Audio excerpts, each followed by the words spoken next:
Yo tout le monde, donc ici Vmaillé pour une nouvelle critique de film. C'est vrai qu'en ce moment je fais peu de critiques de séries parce que j'ai pas vraiment vu de nouvelles séries dont j'ai une critique à faire.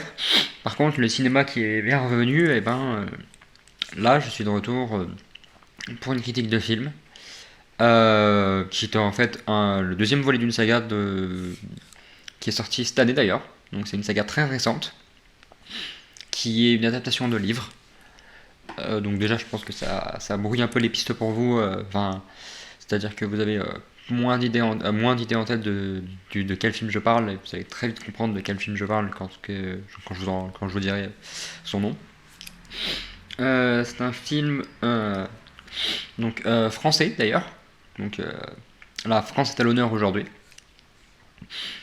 Qu'est-ce que je vais vous dire d'autre? Bon, c'est une critique avec spoil bien sûr parce que j'ai toujours cette difficulté à faire des critiques hors spoil, sans spoil, donc ce sera toujours avec spoil, malheureusement avec spoiler, ouais. Et c'est une critique, ça a été d'ailleurs, comment dire, une de mes... d'ailleurs la critique de film, c'est ce qui marche le mieux sur cette chaîne, enfin là où il y a le plus de vidéos. Et c'est un film d'ailleurs dont je vais vous parler que j'attendais énormément. Parce que j'avais aimé le premier volet et j'attendais énormément de savoir qu'est-ce qu'on pouvait nous amener en plus dans ce deuxième volet qui, pour le coup, a quand même très bien réussi son coup, je peux vous le dire. D'ailleurs, ce deuxième volet est donc sorti le mercredi 13 décembre 2023. Et le moment où je tourne cette vidéo, je l'ai vu donc hier soir. Et donc c'est tout frais dans ma tête, c'est là où je peux le mieux vous en parler. Et donc le film dont je vais vous parler, c'est Les Trois Mousquetaires, partie 2, Milady, réalisé par Martin Bourboulou, avec des acteurs comme François Civil, Vincent Cassel, Romain Duris, Eva Green, Pure Marmaille et bien d'autres. Et donc c'est la deuxième partie, le deuxième volet de la saga Trois Mousquetaires dont nous avions eu le premier film, donc Les Trois Mousquetaires d'Artagnan. Et je pense qu'on peut commencer donc dans le vif du sujet par parler de ce film.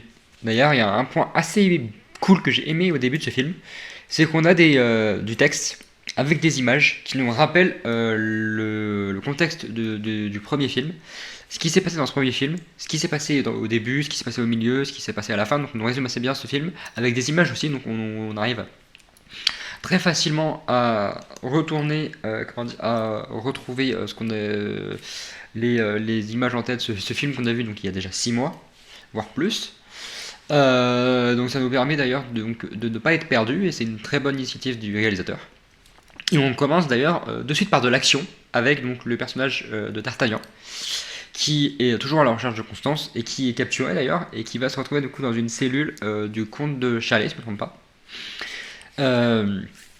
Et qui va réussir en fait à se libérer par la suite, et pour aller libérer une femme qu'il pensait être Constance et qui est en fait Milady, dont je vais vous parler par la suite d'ailleurs. Donc parce que en fait, je peux vous en parler maintenant. C'est un peu d'ailleurs un truc assez bizarre, un truc que je trouve qui aurait pu être mieux amené. C'est un D'Artagnan qui s'allie de suite à Milady, qui sait pourtant à quel point elle a pu être dans le jeu dans le premier film, à quel point elle a failli le tuer chez Buckingham, mais qui dans la précipitation va s'allier à elle, il va lui du coup il va l'aider à se libérer. Ils vont les deux ensuite se battre ensemble chez Chalais et voler des documents pour le roi. Et par la suite, elle va le trahir et essayer aussi de le manipuler, essayer de le séduire. Et c'est quelque chose qu'elle va réussir à faire plus tard dans le film. Il va être séduit et c'est là où il va découvrir une vérité sur elle, une vérité auquel je m'attendais et auquel j'attendais des réponses. Donc j'en parlerai quand je parlerai de Milady. Mais on a une vérité sur elle qui va être révélée grâce à D'Artagnan. Et c'est quelqu'un qui va nous montrer qu'il tombe facilement dans ce film en colère et qui peut être aussi par moments niais. Un D'Artagnan d'ailleurs qui va toujours faire tout ce qu'il va faire en fait, c'est pour retrouver Constance, et il va aller très loin pour retrouver Constance. Il va aller menacer Richelieu, il va aller voir la reine, il va essayer du coup de s'en prendre compte de Chalais, qui est en fait un homme qui va aller à La Rochelle, puisqu'on est en pleine guerre, dès le début de la guerre ils sont tous à La Rochelle. qui va essayer de le tuer à La Rochelle, qui va, au moment où il va se faire tuer, il va se prendre une balle, il va essayer de le sauver, mais en fait, on en parlera plus tard, mais en fait, Gaston va tuer cet homme et n'aura jamais ses réponses. Pour en fait, il retrouve à la fin du film Constance chez Buckingham, et qui a le. D'ailleurs, petit aparté sur Constance, on la voit très peu dans le film, et en fait, on la voit surtout dans des scènes avec Milady chez Buckingham, parce qu'en fait, elle a été amenée par la reine chez Buckingham pour la cacher, parce qu'elle sait les choses sur qui est le traître. Et Milady va essayer de tuer. Milady était pas au courant que Constance était là, donc en fait, quand les deux vont être là, et ben Constance va un peu forcer Milady à essayer de tuer Buckingham, Milady qui va se faire capturer. Et Constance qui veut se faire pardonner et qui est là dans les grâces de Dieu, qui essaie du coup de sauver Milady. Elle va du coup lui permettre de s'enfuir. Et Buckingham va la prendre pour Milady. Et elle va du coup se faire tuer. Elle va se faire du coup pendre. Et on va avoir une scène très triste entre D'Artagnan et Constance. Un D'Artagnan qui a tout fait dans ce film pour retrouver sa petite amie, la femme qu'il aime, et qui en fait va la perdre. Et on aura à la fin une scène énorme où il va aller se battre contre Milady par grande colère. Il prouve cette colère, se bat, on voit très bien cette colère. D'ailleurs, dans les scènes de combat, dont je vais parler par la suite, qui sont bien. Et c'est un peu tout ce que j'ai à dire sur D'Artagnan. Ensuite, donc, on a Milady. Milady, donc, de Winter, jouée par Eva Green, qui, donc, en fait, elle aussi capturée, enfin, en quelque sorte capturée par Cholet, et qui va donc s'allier avec D'Artagnan pour ensuite, du coup, le trahir. Et elle avait un papier que D'Artagnan lui a pris, et qui permettait, en fait, de découvrir qui étaient les traîtres, et qui a voulu tuer le roi. Et en fait, quand ils vont arriver dans le camp de La Rochelle, elle va essayer de le prendre ce papier, elle va essayer de le séduire, et c'est là où il va comme sorte un peu tomber dans son piège. Et il va découvrir en fait que la femme, la fleur de lys qui a été dans la peau, qui a été marquée dans la peau, c'est Milady, donc c'est en fait la femme d'Athos. Donc c'est quelque chose auquel je m'attendais dans le premier film. Quand j'ai vu l'histoire, je me disais ça peut être qu'elle. Et on a cette réponse à cette question qu'on se posait, c'est est-ce que c'est vraiment elle la femme d'Athos? Et il semble que ça soit vraiment elle. On va d'ailleurs la retrouver dans des scènes avec Athos plus tard où elle va du coup, les deux on sent qu'il y a un vrai froid entre eux parce que Athos la croyait morte, elle en fait elle est vivante. Et c'est une femme qui va s'allier encore avec Richelieu, qui va être encore envoyée chez Buckingham pour essayer de découvrir des infos.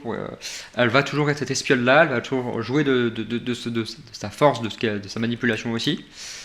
Et elle va aussi, en réalité, mourir, en quelque sorte, dans ce film, puisque lors de la scène de combat contre D'Artagnan, à la fin, c'est dans une maison qu'elle a fait brûler et tout, et à la fin il y a des planches qui vont lui tomber dessus, donc elle s'effondre, des planches une partie du plafond qui va s'effondrer sur elle, et c'est là où on se dit elle est morte. Et j'en parlerai par la suite parce que il y a une sorte de par la suite qu'est-ce qui peut se passer dans ce film, donc j'en parlerai par la suite de qu'est-ce qui peut se passer dans ce film. Et du coup, on a cette Milady qui on apprend un peu plus du coup, sur son passé, sur qui elle était vraiment, sur aussi aller à beaucoup plus, elle sauve beaucoup plus, j'ai l'impression aussi dans ce film. Et c'est quelque chose qui est assez bien. Et je comprends d'ailleurs pourquoi on appelle ce film la deuxième partie Milady, parce qu'on commence sur Milady et on finit en quelque sorte sur Milady, donc c'est quelque chose d'assez bien. Ensuite, dans l'ordre de passage, on a donc Athos, qui nous apprend en fait qu'il a un fils, qu'il a eu de Milady d'ailleurs, un jeune fils, et c'est un peu la chose importante de ce film, c'est qu'il a un jeune fils à qui il a promis qu'il ne reviendrait de la guerre, qu'il ne mourrait pas. Et c'est tout ça qu'il va faire dans ce film. On a l'impression qu'il va plusieurs fois mourir et en fait jamais il va toujours être sauvé, soit par les mousquetaires, soit par la providence en quelque sorte. Et donc son fils va réussir à toujours retrouver son père. Je veux dire ce père-là a réussi. Il va aussi du coup retrouver sa femme, Milady, et qu'il pensait morte, mais en fait parce qu'il l'a vue se faire prendre et en fait elle n'est pas morte du tout. Donc c'est là où on se dit en fait elle est un peu immortelle, enfin elle arrive toujours à déjouer la mort. Et les deux ont une scène assez marquante entre les deux où lui essaie presque de se faire pardonner, il est en pleurs et tout, elle est pas loin de le tuer. Et c'est là où D'Artagnan et Aramis vont le sauver. Parce que c'est D'Artagnan qui a appris à Athos que sa femme est encore en vie. Et même s'il ne le croyait pas, il va se rendre compte au fur et à mesure du temps qu'elle est vraiment en vie. Et donc on a un Athos qui s'ouvre aussi, qui est plutôt vieux, donc il a du vécu et on découvre ce vécu-là. C'est ça qui est assez cool et Vincent Cassel joue très bien ce Athos-là. Ensuite, on a donc, par ordre de passage, on a les deux autres, donc Pio Marmaille qui joue Porthos et Aramis joué donc par Romain Duris. Et on apprend beaucoup sur Aramis qui a en fait une sœur qui est dans un couvent et qui en fait va attendre un enfant d'un soldat du coup du roi. Et il n'est pas vraiment pour ceci. Et à côté de ça, on a Porthos qui est juste là pour l'empêcher de s'en prendre à cet homme-là. Ils vont donc en fait découvrir cet homme-là et il va finir par mourir en fait, tomber sur un piège et tout, et ça va en fait mener à autre chose, parce que du coup ça va mener aussi plus tard à une attaque sur La Rochelle où du coup Porthos va se faire tirer une balle et en fait il va être un peu en arrière, même si Aramis aussi est mis en arrière, mais un peu plus pour Porthos. Et on a ces deux-là qui sont toujours présents, qui sont moins présents pourtant, Aramis et Porthos. Surtout Porthos qui va en fait être dans le couvent, il va se faire soigner par Mathilde pour qu'on apprenne par la suite qu'ils tombent amoureux et que du coup ils vont se marier ensemble par la suite. Et un Aramis qui va quand même être avec D'Artagnan, désolé, et Athos pour aller en Angleterre et pour du coup aller retrouver le duc de Buckingham, Constance et aussi les papiers que Milady est là pour découvrir les traîtres. Donc c'est vraiment Porthos qui est mis plus loin, qui est vraiment mis en arrière, et je crois que c'est quand même lié un peu au livre, puisque je crois qu'il y a dans des adaptations, l'un des mousquetaires meurt. Là, ils ont pas voulu faire mourir l'un des mousquetaires, mais plus mettre en retrait, ce qui est pas une mauvaise non plus idée, et je suis plutôt content d'avoir ça. Ensuite, en termes de personnages, on a un autre qui est présent, qui est assez spécial. On a un autre mousquetaire qui s'appelle Hannibal, qui est joué cette fois-ci par du coup Ralph Amoussou, et qui est en fait, on apprend en fait que c'est un prince, et c'est le neveu du roi de France, du coup joué par Louis Garrel, Louis XIII, je ne me trompe pas. Oui. Et il va s'en servir en fait pour permettre aux mousquetaires de déjouer à un moment donné des soldats qui veulent leur tirer dessus. Il va les aider. Et c'est un homme on sait peu de choses sur lui, on sait juste qu'il est tout aussi, fougueux, il ressemble beaucoup à D'Artagnan en fait. Les deux, d'ailleurs, c'est comme ça on va le rencontrer. En fait, il va rencontrer D'Artagnan et il va être envoyé, parce que le capitaine de Tréville va l'envoyer pour retrouver D'Artagnan. Et on apprend juste qu'en fait c'est un prince et le neveu du roi. On nous amène des nouveautés. Et le personnage est quand même assez intéressant, même si on le voit plus à l'écran. Juste le fait qu'en fait il est quand même prince et il va se servir et le neveu du roi, il va s'en servir d'ailleurs pour aider les mousquetaires, donc c'est assez cool. En termes d'autres personnages à parler, on a ensuite les traîtres. Et en fait, c'est le vrai traître, c'est en fait Gaston, le frère du roi, donc qui est joué par, si je ne me trompe pas, Julien Frison. Un Gaston qui, en fait, joue très bien de double jeu. Il va être envoyé par le roi en tant que chef de l'armée à La Rochelle, et il va essayer de lancer des attaques et tout. Et il va, en même temps, les traîtres vont savoir que ces attaques vont arriver, donc à ce moment-là, du coup, ça va être déjoué. Et c'est là où, du coup, les mousquetaires vont se prendre des balles, que ce soit le capitaine de Tréville ou, du coup, Porthos. Et c'est un Gaston qui va finir en fait par se faire juger, parce que le capitaine de Tréville devait se faire juger.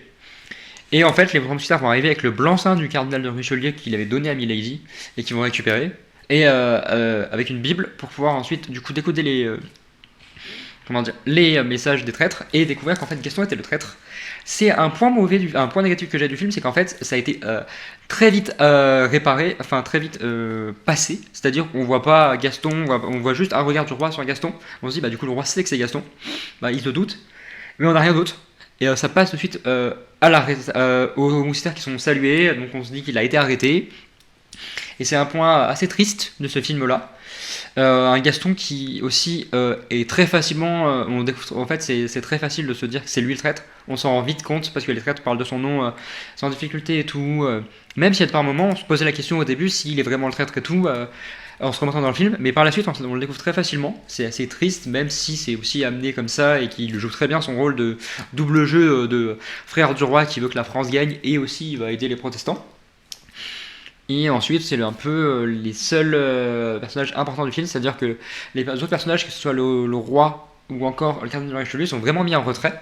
Ils sont présents dans quelques scènes, mais ils sont pas vraiment importants. Tout comme Buckingham d'ailleurs n'est pas si important que ça. Il va juste permettre du coup la mort de Constance et donc D'Artagnan du coup de perdre ce qu'il a levé le plus cher et ce pourquoi il s'était battu tout le long du film. Ce qui va permettre une évolution de ce personnage aussi. Et c'est des personnages qui sont peu importants. Richelieu va aussi permettre du coup à D'Artagnan de découvrir la vérité sur où se trouve du coup Constance, c'est-à-dire qu'il l'avait envoyé chez la reine, qu'il l'a envoyé chez Buckingham. Et ils vont découvrir des choses comme ça, mais pas plus d'autres choses. Donc ensuite, on peut parler aussi de ce qui est un point qui peut être vu comme négatif, mais qui est quand même bien aussi, c'est les scènes de combat, qui sont très rapides. Donc c'est dur à suivre, mais on peut dire que c'est négatif, mais en fait c'est une bonne idée, puisqu'en fait c'est filmé vraiment comme si c'était dans la scène, et les scènes de combat sont très bien amenées, elles sont très bien jouées. Hein. Très belle scène, que ce soit entre Milady et D'Artagnan dans la maison en feu à la fin, que ce soit au début aussi avec D'Artagnan contre les hommes de chalet qui essayent de le retrouver et qui va très bien, qui va réussir du coup à se débarrasser d'eux. Les scènes de combat sont vraiment très belles. Le paysage aussi, c'est beaucoup moins noir que dans le premier film, beaucoup moins sombre. On retrouve les paysages très beaux de l'Angleterre, de La Rochelle aussi, de très beaux endroits aussi. Et la France les paysages français est bien amené, très joli et il est bien montré dans ce film-là. C'est ça que j'aime bien dans ce film-là, c'est qu'on retrouve notre paysage français là qui est très beau et on montre à quel point la France a un beau paysage et il est bien mené dans ce film-là, il est bien utilisé.